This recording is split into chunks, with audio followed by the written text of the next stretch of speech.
जय माता दी मित्रों। सबसे पहले आप सभी को तिलकुटा चतुर्थी की हार्दिक शुभकामनाएं। भगवान गणेश आपकी सभी इच्छा पूर्ण करें। जय गणेश जी महाराज। आज हम इस वीडियो में तिलकुटा चतुर्थी व्रत की महिमा और उससे जुड़ी एक कथा आपको बताएंगे। तिलकुटा चतुर्थी व्रत हिंदू धर्म का एक प्रमुख व्रत है। यह व्रत माघ माह के कृष्ण पक्ष की चतुर्थी को रखा जाता है। इस व्रत को संकटा चौथ, माघी चौथ, तिल चौथ और तिलकुट्टा चतुर्थी के नाम से भी जाना जाता है। इस व्रत को रखने से संतान के जीवन में आने वाली बाधाएं दूर होती हैं। इस व्रत के प्रभाव से संतान दीर्घायु होती है और उसे अच्छे स्वास्थ्य, बुद्धि और समृद्धि की प्राप्ति होती है। चलिए अब जानते हैं तिलकुट्टा चतुर्थी व्रत की विधि।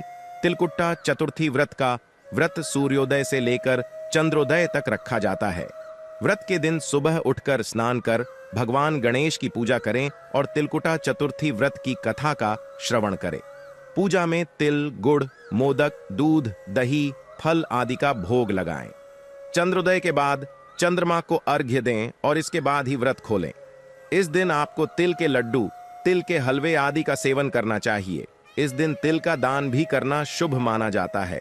ऐसा कहा जाता है कि इस व्रत को करने से भगवान गणेश जी की असीम कृपा प्राप्त होती है और संतान के जीवन में आने वाली बाधाएं दूर होती हैं। संतान दीर्घायु होती है। संतान को अच्छा स्वास्थ्य, बुद्धि, धन और समृद्धि की प्राप्ति होती है।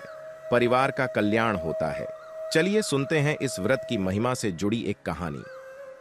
एक बार भगवान गणेश बाल रूप में चुटकी भर चावल और चम्मच में दूध लेकर पृथ्वी लोक में लोगों की परीक्षा लेने निकले। वे सबको खीर बनाने को कहते जा रहे थे, लेकिन किसी ने भी उनकी बात पर ध्यान नहीं दिया और उन्हें अनसुना कर दिया। इसी दौरान एक गरीब अंधी बुढ़िया खीर बनाने के लिए तैयार हो गई और उसने चूल्हे पर एक भगोना रख लिया। इस पर गणेश जी ने घर का सबसे बड़ा बर्तन चूल्हे पर चढ़ाने को कहा। बुढ़िया ने बाल लीला समझते हुए घर का सबसे बड़ा भगोना चढ़ा दिया और चुटकी भर चावल एवं एक चम्मच में दूध उसमें डाल दिए। कुछ ही समय में गणेश जी के दिए चावल और दूध से पूरा भगोना भर गया। इसी बीच गणेश जी बूढ़ी माँ को कहते हैं कि माँ, मैं नहाकर आता हूँ, तब तक आप खीर बना लो, और बोले, अम्मा जब खीर बन जाए तो बुला लेना। यह कहकर वो वहां से चले गए। पीछे से बुढ़िया की बहू ने खीर बनने के बाद सोचा कि शायद मेरे लिए खीर न बचे, और जय गणेश जी महाराज बोलकर एक कटोरी खीर खा ली।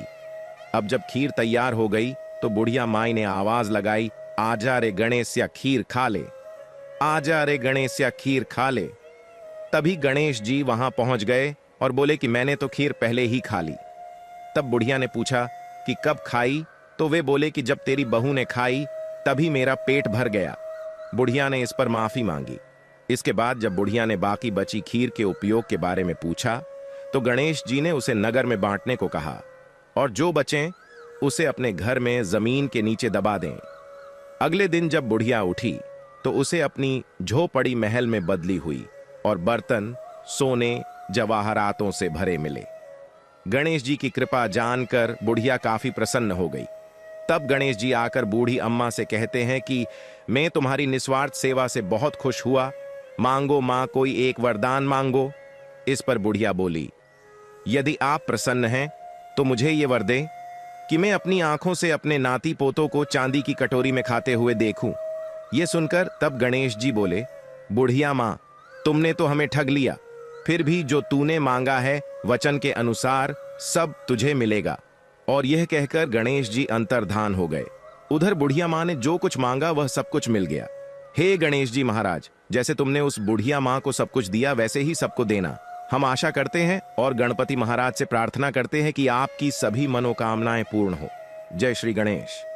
अगर आपको हमारा ये वीडियो अच्छा लगा हो तो कृपया करके लाइक और सब्सक्राइब करें।